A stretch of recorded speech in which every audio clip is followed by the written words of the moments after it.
Last Night in Soho is not just a film, it's an experience.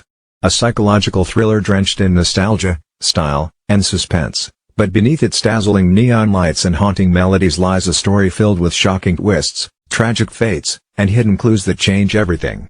And today, we are diving deep into the film's mind-bending ending, breaking down all its twists and explaining what it really means. Get ready, because this one is going to blow your mind. From the moment we meet Eloise Ellie Turner, it's clear she stands apart. A young woman deeply passionate about fashion, enamored with the past, and gifted or perhaps cursed with the ability to see visions of those long gone. Moving to London to chase her dream of becoming a designer fills her with excitement, but the line between reality and illusion quickly begins to blur. Upon renting a modest bedsit in Soho, Ellie finds herself inexplicably transported to the dazzling yet dangerous world of the 1960s, witnessing the life of an aspiring singer, Sandie. What begins as a dreamlike escape soon morphs into a harrowing descent into darkness. Sandie's world is not as glamorous as it first appears. What starts as a dazzling adventure in pursuit of fame soon descends into a harrowing nightmare. Seduced and manipulated by the charismatic yet predatory Jack, played by Matt Smith, Sandie finds herself ensnared in a web of exploitation, where her dreams are twisted into something far darker. Each night, Ellie becomes an unwilling witness to Sandie's unraveling reality, watching as the once hopeful singer's life takes a tragic turn. But the visions don't stop there. Ellie soon begins to see more than just echoes of the past. Haunting, faceless specters of men begin to follow her, their presence suffocating and inescapable. Then comes the ultimate horror. Ellie bears witness to what she believes is Sandie's brutal murder. Yet, this shocking revelation is only the beginning of a much deeper and more disturbing mystery. So, what exactly is happening to Ellie? Are these merely dreams, or is something supernatural truly at play? The film carefully balances psychological horror with paranormal mystery, leaving room for multiple interpretations. Ellie has experienced visions before of her mother, who died by suicide, and her grandmother refers to this ability as a gift. Yet, the film subtly suggests that Ellie may have inherited more than just talent. She might also be grappling with underlying mental health struggles. Could her visions be manifestations of trauma and stress, hallucinations shaped by her anxieties? Or is she genuinely tapping into echoes of the past, uncovering long-buried secrets through a supernatural connection? The truth appears to be a blend of both. Ellie's visions are indeed real, but they are often deceptive. At first, she experiences Sandie's world through an idealized lens, enchanted by its allure. However, as the veil lifts, she begins to uncover the grim reality. Soho was never the dazzling dreamscape she had envisioned. The deeper she delves into the past, the more entangled she becomes in a web of distorted memories and buried secrets. Yet, no amount of preparation could have readied her for the final, harrowing revelation. Ellie's growing obsession with Sandie's story leads her to believe that her killer is still alive, and she becomes convinced that the mysterious old man played by Terence Stamp is Jack, the man who betrayed Sandie.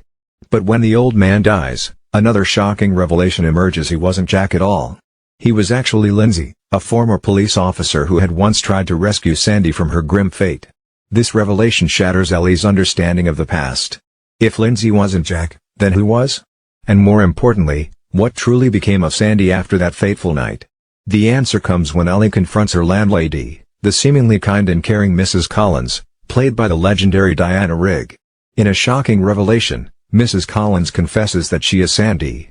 But she was never merely the victim Ellie thought she was. She became the predator. The truth is that Sandie did die in that room, but not in the way Ellie believed.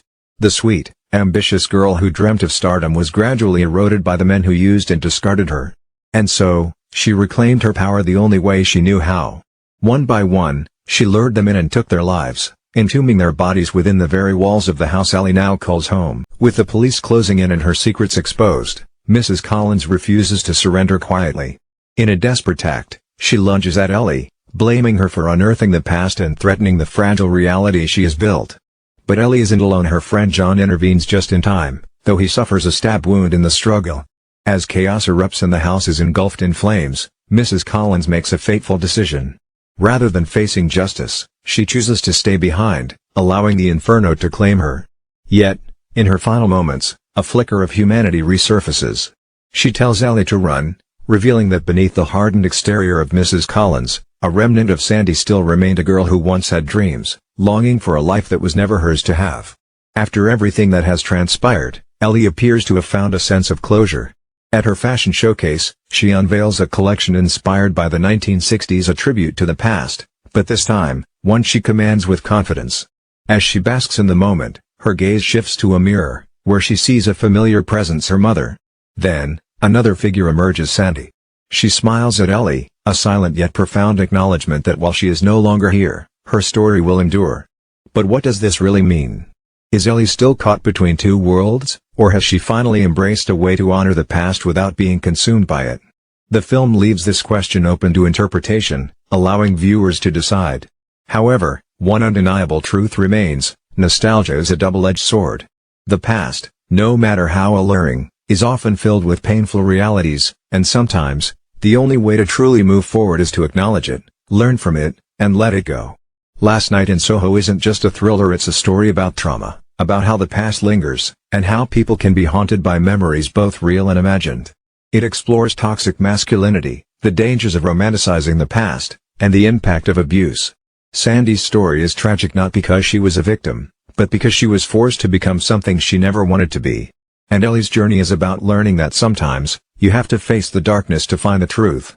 The ending of Last Night in Soho has sparked a lot of debate. Some people loved it, praised it for its twists, its emotional depth, and its bold storytelling. Others felt that it took things too far, especially in its portrayal of Sandie. Was it fair to turn her from a victim into a murderer? Did the film's message get lost in its shocking twists? And what about John?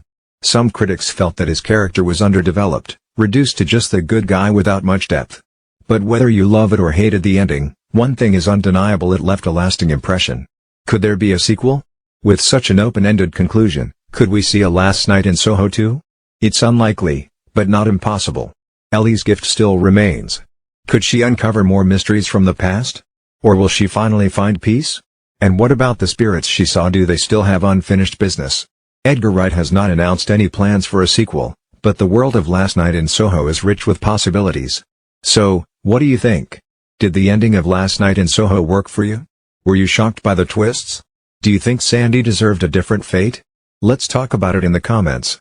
And if you enjoyed this breakdown, don't forget to like, subscribe, and hit that notification bell for more deep dives into your favorite movies. Thanks for watching, and remember, be careful what you wish for when you look into the past. Sometimes, the past looks right back at you.